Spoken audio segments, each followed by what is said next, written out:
ভারত একটা পর্যায়ে ভেঙে যাবে, এত বড় ভারত থাকবে না। বিশেষ করে এই যে সেভেন সিস্টার, এটা আলাদা আলাদা স্বাধীন হয়ে যাবে। আমেরিকা চাবে না আরেকটি পরাশক্তির উদ্ভব ঘটুক।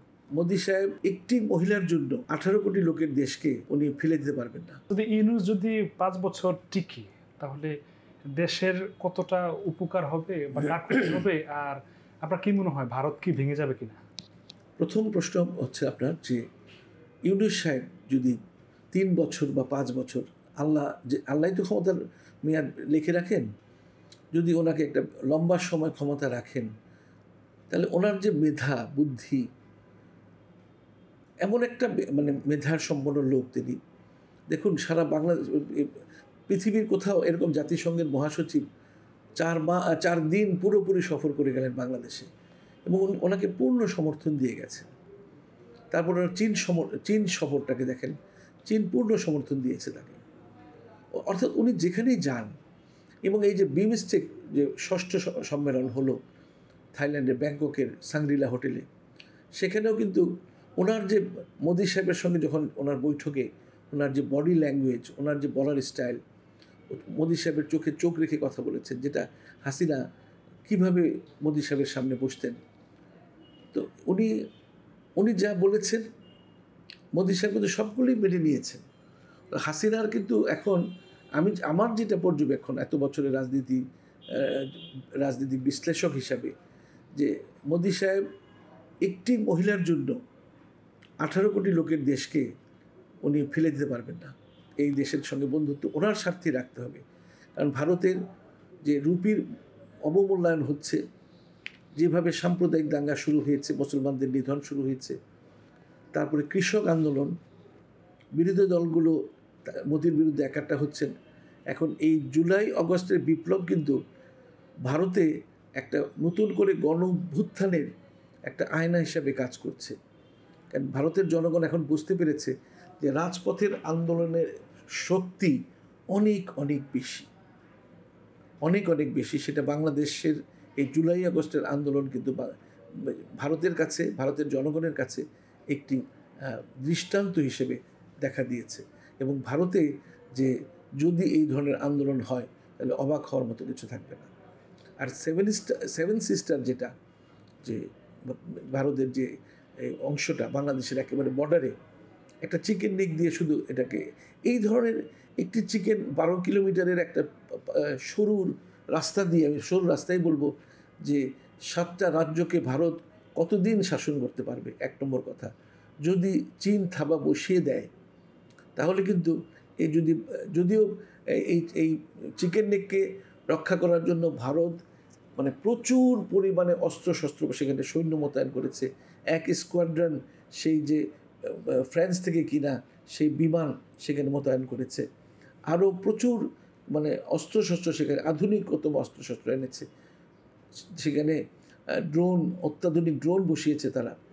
অর্থাৎ চিকেন নেককে তারা যে কোনো মূল্যে রক্ষা করতে চায়। কারণ চিকেন নেক যদি মানে চীনের দখলে চলে আসে, তাহলে 7টি রাজ্যই কিন্তু স্বাধীন হয়ে যাবে। এমনি সেই 7টি রাজ্যের মধ্যে কিন্তু স্বাধীনতা সংগ্রাম চলছেই। মণিপুরের কথা দেখেন, মণিপুরের তো স্বাধীনতা আন্দোলন তুঙ্গে উঠে গেছে। আর এদিক দিয়ে মায়ানমারের কিন্তু বর্ডার এই সেভেন সিস্টার, মায়ানমার থেকে প্রচুর সৈন্য সেখানে ঢুকে যাচ্ছে। সুতরাং এই ভারত একটা পর্যায়ে ভেঙে যাবে, এত বড় ভারত থাকবে না। বিশেষ করে এই যে সেভেন সিস্টার, এটা আলাদা আলাদা স্বাধীন হয়ে যাবে ওদের নিজেদের স্বার্থে। তখন বাংলাদেশ হবে, আমরা তখন এই 7টি দেশের উপর ব্যবসা করব, অর্থাৎ আমাদের অনেক লাভ হবে। 2 নম্বর হচ্ছে কাশ্মীর, একদিন কাশ্মীর স্বাধীন হবে, পাকিস্তানের সঙ্গে যুক্ত হোক কিংবা কাশ্মীর আলাদা একটা রাষ্ট্র হোক। অর্থাৎ ভারত এইভাবে থাকতে পারবে না। এত বড় ভারত, মানে বিশেষ করে যেভাবে তারা তারা ধর্মকে মানে পুঁজি করে রাজনীতি করছে, মুসলমানদেরকে তারা যেভাবে নিগৃহীত করছে, একটা 2 নম্বর মানে সিটিজেন, 2nd ক্লাস সিটিজেন করে রেখেছে মুসলমানদের, সেটা একদিন তার বহিঃপ্রকাশ ঘটবেই। ভারত একদিন ভাঙবেই, এবং সেখানে তারা আমাদের দোষ দিতে পারবে না, বাংলাদেশকে দোষ দিতে পারবে না। বাংলাদেশের গণ অভ্যুত্থান তাদের শিখিয়ে দিয়েছে যে কীভাবে অভ্যুত্থান করতে হয়, এবং সে এই ধরনের ঘটনা একদিন ঘটবেই। হয়তো আমি দেখে যেতে পারবো না বা আমরা দেখে যেতে পারবো না, কিন্তু একদিন এটার মানে ভারতের ভাগ্যে তাই লেখা থাকবে।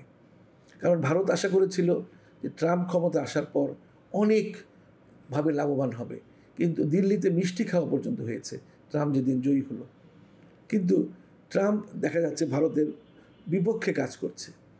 ভারত সব দিক দিয়ে, এবং ইভেন এমন একটা অবস্থা যে যুক্তরাষ্ট্রে নিষিদ্ধ হতে চলেছে। আর যুক্তরাষ্ট্রে যদি নিষিদ্ধ হয় ভারতীয় গোয়েন্দা সংস্থা, তাহলে সারা বিশ্বেই এই নিষিদ্ধ হয়ে যাবে। তখন ভারত যাবে কোথায়? এই দিয়ে তারা অনেক অপকর্ম করেছে। বাংলাদেশে এখনও রয়ের একেবারে ডালপালা ছড়িয়ে ফেলেছে